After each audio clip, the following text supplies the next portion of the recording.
वहां नष्ट करोगे उस प्रथम मंत्र गणेश वाले मंत्र, गणेश जी वाले मंत्र की कमाई को वहां नाश करोगे।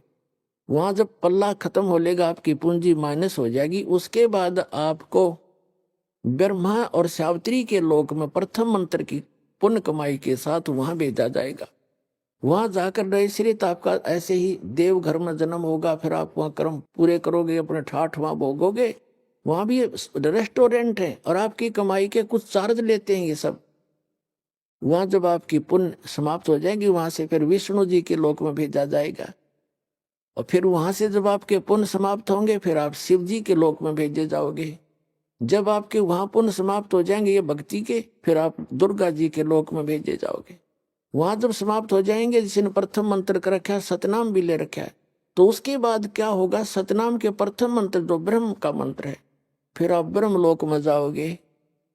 और वहां इनसे ज्यादा सुख है या बकवाद ज्यादा है। वो एक अच्छा रेस्टोरेंट है। इन अन्य जैसे एक तो हिसार और रोहतक में रेस्टोरेंट हो, एक दिल्ली में वो कैसटार बोल रहे हैं वो हो, तो उसका खर्चा भी ज्यादा, उसमें बकवाद भी ज्यादा, उसमें सुविधा भी ज्यादा, लेकिन उसका खर्चा भी अधिक ही होता है, उसका चार्ज भी अधिक होता है। तो ब्रह्मलोक में वही जा सकता है जिसके पास ही प्रथम मंत्र ओम नाम का जाप की श्रद्धा से भक्ति की हुई हो, तो फिर वो रहेगा ब्रह्मलोक में। और फिर जो दूसरा मंत्र है सतनाम के अंदर, जो दूसरा मंत्र है जो श्वास उश्वास से जो आपको दिया जाता है, उसकी कमाई को इसने वहां एक बना रखा है, नकली अलखलोक, नकली सतलोक। उस सतलोक में रखता है ये। ब्रह्मलोक उनसे हटकर है, जो महाइंद्र का लोक है, वो ब्रह्मलोक का वो पोर्शन है जहां ये ब्रह्म के ओम नाम की जाप की कमाई वाले हंस वहां रहते हैं। और जिसने सार नाम मिल गया है पूंजी, वो बाकी तो उसकी सारी नष्ट हो जाएंगी।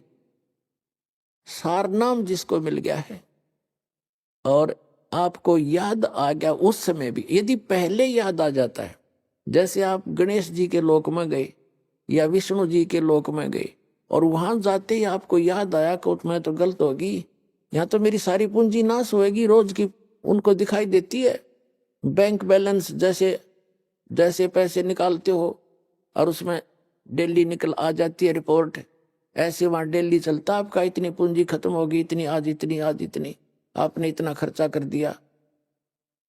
तो फिर उसको याद आता है कि भैया तो गलत हो गया, और गुरुजी बताया करते थे ये तो बात बिगड़ गई, मैं तो गलत आ गया, मैंने तो कहीं और जाना था। फिर उसको याद आ गई कि मेरा तो नाम कट्या होगा, फिर जब मैं यहां आ सकता हूं वैसे तो आ ही नहीं सकता, नाम खंडवा होगा।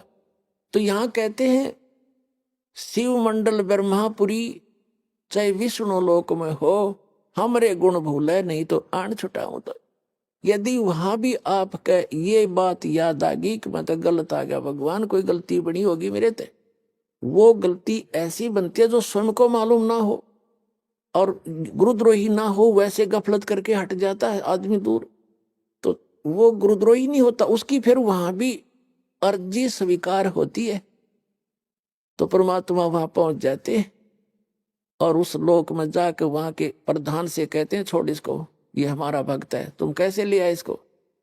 तो वो तुरंत हाथ खड़े कर देते ले जाओ जी, ले जाओ अपना।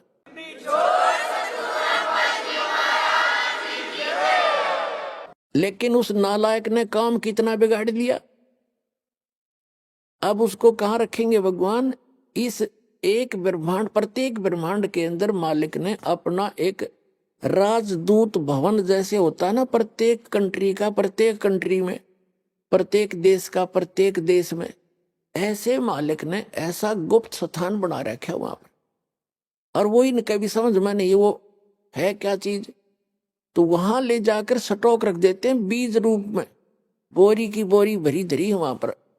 अब वो जो इस कलयुग के अंदर रह गए हुए, और फिर उनका क्योंकि काफी दिन के बाद पहले तो यही ठाठ दिखेंगे, उसमें फिर मृत्यु होगी, इतना बहुत देर हो चुकी होगी और ये भक्ति युग समाप्त हो चुका होगा, कलयुग का अंतिम चरण प्रारंभ हो चुका होता है।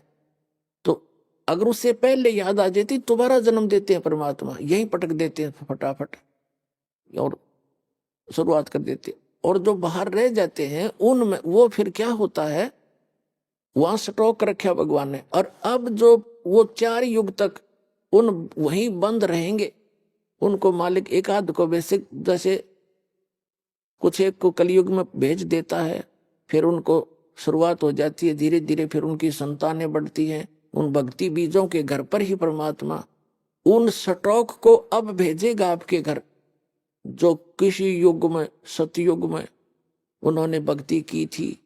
तो इतना समय और लेट हो गए वह, और अब शुरू होगा, अब फिर भी गलती खा सकते हैं ऐसे नालायक। तो कहने का भाव आपको सतर्क करना चाहता है दास कि असंख्य युगों के बाद ये दाव लगा है। गरीबदास जी कहते हैं ये संसार समझदा नहीं, कहंदा शाम दोपहरे नो, गरीबदास ये वक्त जाते रोगे इस पैरे नो। ये हाथ से छूट गया ये गोल्डन चांस, फिर रोया करोगे इस वक्त को, ये हाथ नहीं आओगा।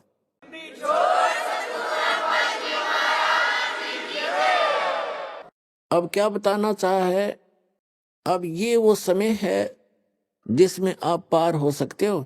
और क्या बताया है कि शिव मंडल ब्रह्मापुरी से विष्णु लोक में हो, और हमरे गुण भूला नहीं तो आन छुटाऊं। तो यदि आप हमारे गुणों को याद रखोगे कि हम कितने समर्थ हैं, तो वहां से भी तुम्हें छुटवा लाएंगे। लेकिन काम बिगाड़ दिया, और जो वहां जाकर भी जिनको याद नहीं आता, तो फिर क्या होता है, जिनको सार नाम प्राप्त है उन प्राणियों में से ये काल क्या करेगा, जैसे ब्रह्मा विष्णु महेश ये पुण्यात्मा है, और ये कभी ना कभी परमेश्वर कबीर जी की शरण में किसी इसी प्राइम टाइम में कलयुग के इस बिचली पीढ़ी में उन्होंने सत साधना परमात्मा की शरण में आके की है।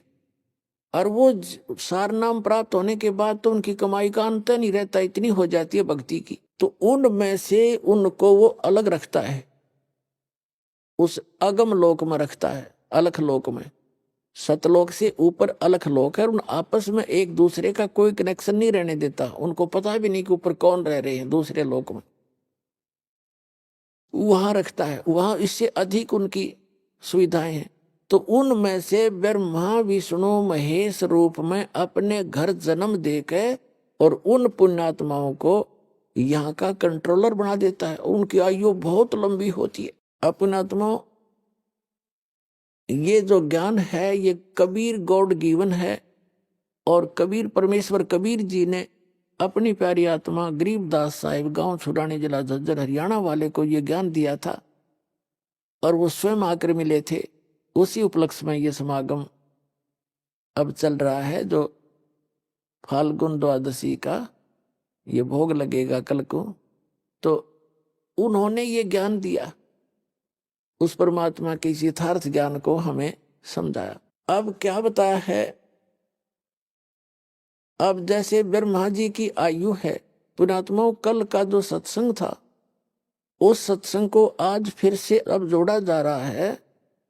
कल जो आपको बताया था कि गीता ज्ञान दाता भी नासवान है, ये 3 परमात्मा, एक सरपुरुष एक अक्षर पुरुष और परम अक्षर पुरुष वो पूर्ण परमात्मा स्वयं है, वो सत्यनारायण है, वो अविनाशी परमात्मा है। पहले ये थोड़ा सा क्लियर करते हैं कि जैसे ब्रह्मा विष्णु महेश की भी मृत्यु होगी, ब्रह्मा जी की आयु है 100 वर्ष की, और उनका 50 वर्ष पूरे हो चुके हैं, 51वां वर्ष चल रहा है। ब्रह्मा जी का 51वां वर्ष चल रहा है, और उनके वर्ष बनते कैसे हैं, जैसे ब्रह्मा जी का एक दिन 1000 चतुर्युग का है,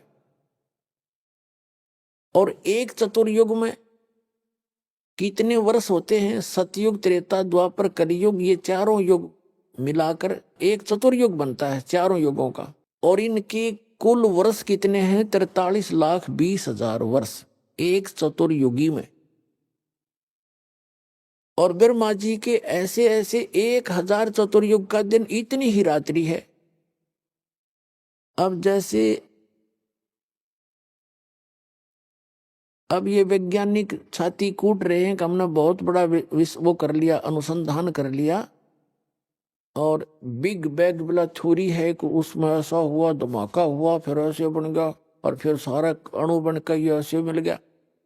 ये तो पहले तो परमात्मा ने अपने वचन से सब कुछ बनाया, पृथ्वी बनाई, सूर्य बनाए, सब लोक बनाए, ब्रह्मांड बनाए, मनुष्य बनाए, सब जीव बनाए। उसके बाद विधान बनाकर छोड़ दिया। ये फिर ऐसे हो रहा है, तो इसने खोजने जाओ इसके ऊपर, तो ये तो बालकों की सोच है, कैसे हुआ, क्यों हुआ, और करने वाले ने करे दिया, वो तारो जैसे होवे या ना होवे। तो वो कैसे होता है, जैसे 1000 चतुर्युग तक यहां सब ठीक रहेगा, यानी प्रलय तो आती रहेंगी, एक प्रलय, एक महाप्रलय, एक मीडियम प्रलय होती है। ये 3 प्रकार की प्रलय होती है, हमने डिटेल से बता रखा कई बार, फिर आगे बताएंगे। अब दूसरा प्रसंग है।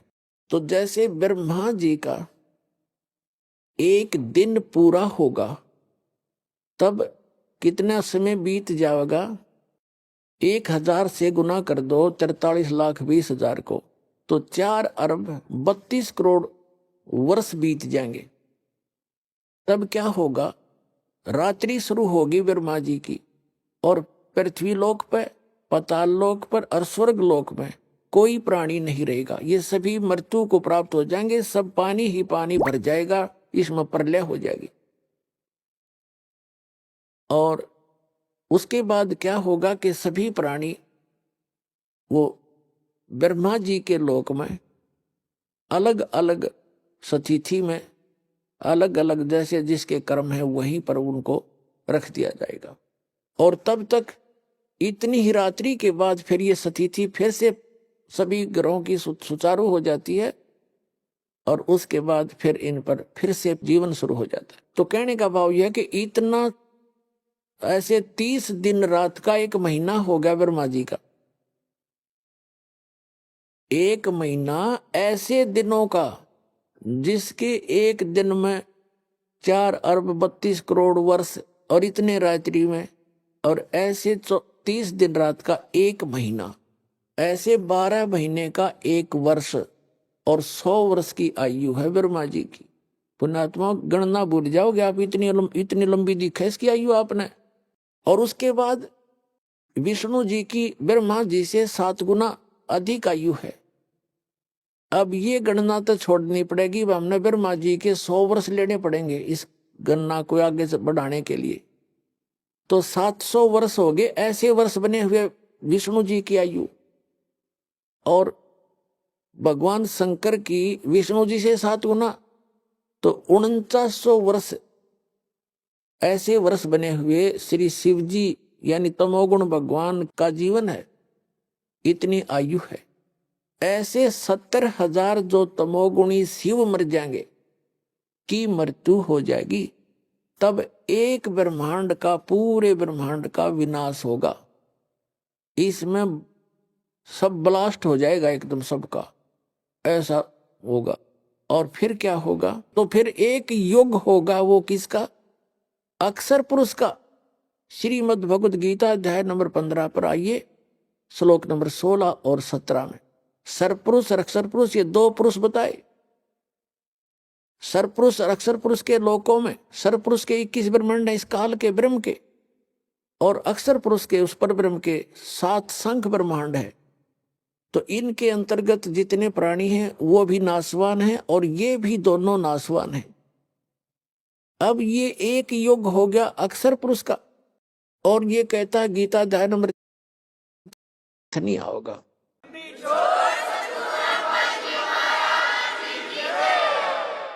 अब क्या बताना चाहा है, अब ये